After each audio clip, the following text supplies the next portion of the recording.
तो यह खबर पटना से है, जहां पर पटना में पुलिस और बदमाशों के बीच में मुठभेड़ हुई है और ये मुठभेड़ कंकड़बाग में पुलिस और बदमाशों के बीच हुई। बदमाशों ने पुलिस पर जबरदस्त फायरिंग की, तो फायरिंग के बाद से घर में बदमाश घुस गए। पुलिस ने घर को चारों तरफ से घेरा और 4 थानों की पुलिस इस वक्त मौके पर मौजूद बताई जा रही है। ये पूरा मामला पटना के कंकड़बाग से सामने आया है। कंकड़बाग में पुलिस और बदमाशों के बीच में मुठभेड़ जारी है। बदमाश एक घर में छिप करके गोलीबारी कर रहा था, जिसके जवाब में पुलिस फायरिंग कर डैमेज कंट्रोल कर रही है। पुलिस अपराधियों को सरेंडर करने के लिए भी कह रही है और 4 थानों की पुलिस ने चारों तरफ से घेर लिया है। तो ये अपडेट आपको दे दें कि अब तक 2 बदमाशों की गिरफ्तारी की जा चुकी है, जबकि 3 बदमाश और है जो कि घर के भीतर घुसे हुए, यानी कुल मिलाकर 5 बदमाश हैं। हालांकि ये जानकारी आपको दे दें कि इस वक्त 4 थानों की पुलिस उस घर की घेराबंदी की हुई है और इस वक्त मुठभेड़ लगातार जारी है। एक और जहां बदमाशों की ओर से ताबड़तोड़ गोलियां बरसाई जा रही है पुलिसकर्मियों पर, तो पुलिसकर्मी भी लगातार दबिश बनाए हुए हैं और साथ ही साथ इस घर को घेरने के साथ ही इस वक्त लाइव फायरिंग को भी रोका जा रहा है और कोशिश की जा रही है कि जल्द से जल्द उन 3 बदमाशों को भी गिरफ्तार किया जा सके।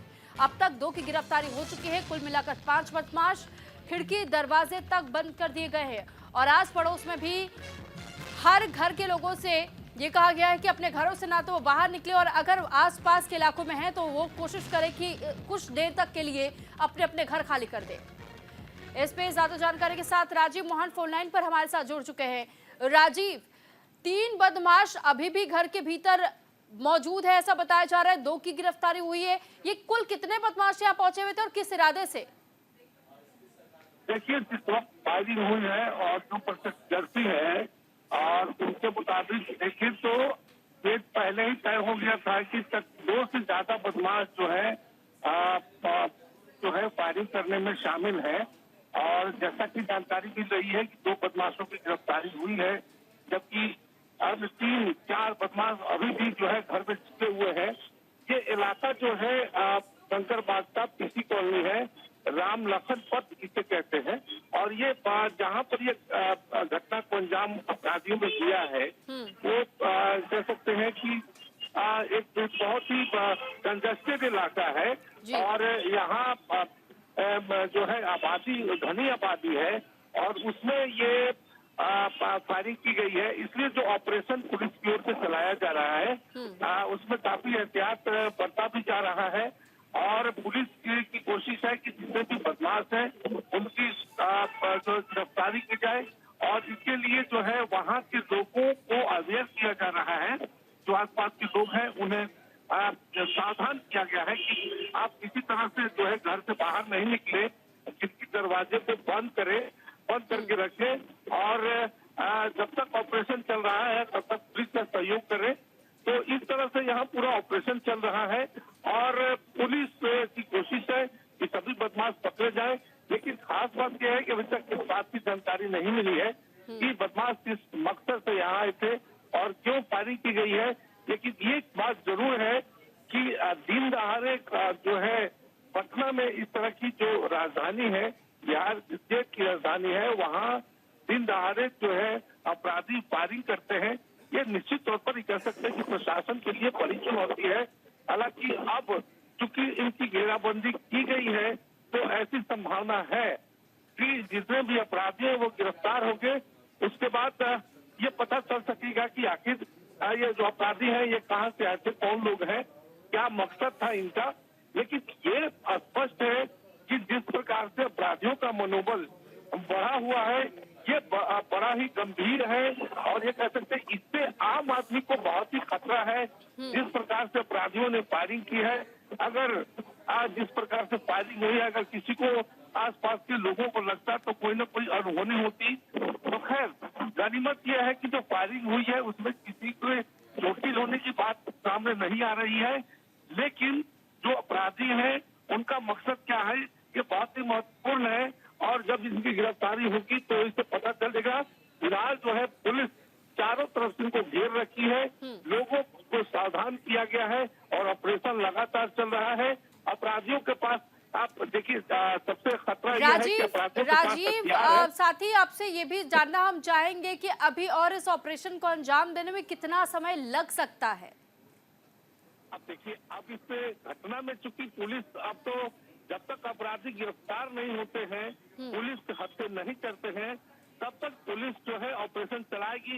इसमें कितना वक्त लगेगा, क्योंकि जो इलाका है, मैंने पहले ही कहा, बहुत ही संकरा गली है, कंजस्टेड इलाका है, घनी आबादी है और उसमें ऑपरेशन चलाया जा रहा है। इसलिए पुलिस को ऑपरेशन चलाने में मुश्किल भी हो रही है, लेकिन पुलिस का दावा है कि जल्दी सभी अपराधी गिरफ्तार होंगे, क्योंकि पहली सफलता पुलिस को मिली है कि 2 अपराधियों को गिरफ्तार किया गया है। लेकिन जो अपराधी अभी भी चुके हैं, उनके पास भी हथियार है, इसलिए ये बड़ा खतरा है कि उनको किसी तरह का वो खतरा न करें और हथियार के साथ उनको पुलिस जो है गिरफ्तार कर ले। तो इसमें थोड़ा वक्त लग सकता है, लेकिन पुलिस ने चारों तरफ से नाकेबंदी कर दी है, लोगों को सावधान किया गया है और चूंकि घेराबंदी की गई है, तो पुलिस अपराधियों के सामने जो अनुमान है उसके हिसाब से कह सकते हैं कि उनके पास अब कोई चारा नहीं है, उनको अंत तक सरेंडर करना होगा। नहीं तो पुलिस जो है अपना 10 डिग्री ऑपरेशन चलाएगी और उसमें लेकिन क्या होगा राजीव, पता इस नहीं बीच है। ये भी लेकिन बताइएगा कि जिस घर में ये बदमाश इस वक्त छिपे हुए हैं, क्या वो घर पूरी तरह खाली था या वहां स्थानीय लोग कुछ रह रहे थे जिस घर में इन्होंने पनाह ली हुई है इस वक्त? हमें जहाँ तक जानकारी मिली है उसके अनुसार से उस घर में आदमी रह रहे थे, लेकिन जब ये फायरिंग करने लगे और फायरिंग करते हुए इस घर में घुसे हैं, तो उसमें जो घर मालिक है वहाँ से वो लोग निकल चुके हैं, उसमें कोई नहीं है, उस घर को खाली करा लिया गया है और पुलिस ने उनको घेर रखा है। तो इस तरह से माहौल है और पुलिस ने पूरी बिल्डिंग को घेरी है। आने वाले जो रास्ता है, ये देखिए इसकी कनेक्टिविटी जो है ना पटना बाईपास है उससे जुड़ा हुआ है, तो उधर से भी घेराबंदी की गई है और शहर की ओर जो ईटा मुहाना है उधर इनको घेरा गया है और ऑपरेशन चल रहा है।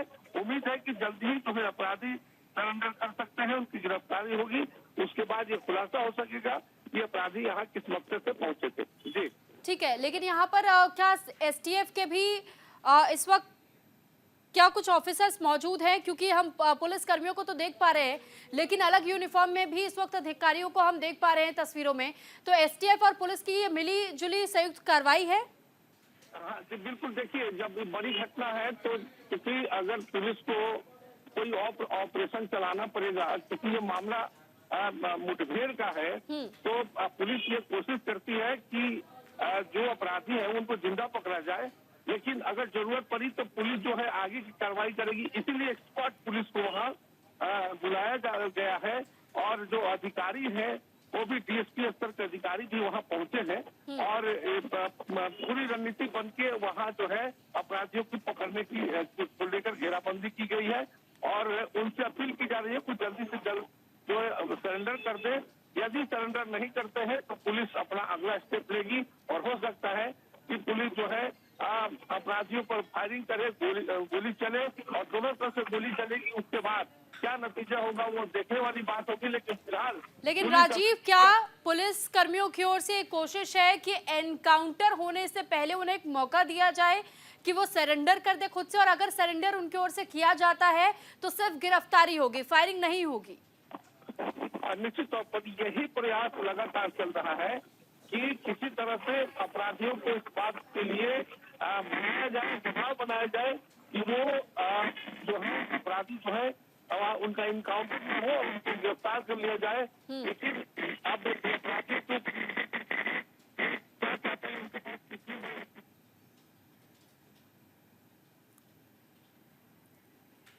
चलिए ठीक है राजीव, आपके ऑडियो में कुछ ग्लिच है जिस वजह से आपसे संपर्क फिलहाल टूट रहा है, लेकिन जल्द संपर्क करने की कोशिश करेंगे। तस्वीरें एक बार फिर से हम अपने दर्शकों को दिखा दें कि दरअसल पटना में पुलिस और बदमाशों के बीच मुठभेड़ की खबर सामने आई। यहाँ पर एसटीएफ की भी फोर्स पहुंच चुकी है और इस वक्त स्पेशल टास्क फोर्स की ओर से भी ऑपरेशन चलाया जा रहा है। पुलिस और एसटीएफ दोनों मिलकर इस पूरी कार्रवाई को अंजाम दे रहे हैं। अब तक 2 बदमाशों की गिरफ्तारी हो गई है, 3 बदमाश एक घर के भीतर छुपे हुए हैं। हालांकि कोशिश पुलिस की ओर से जारी है कि ये सरेंडर कर दे।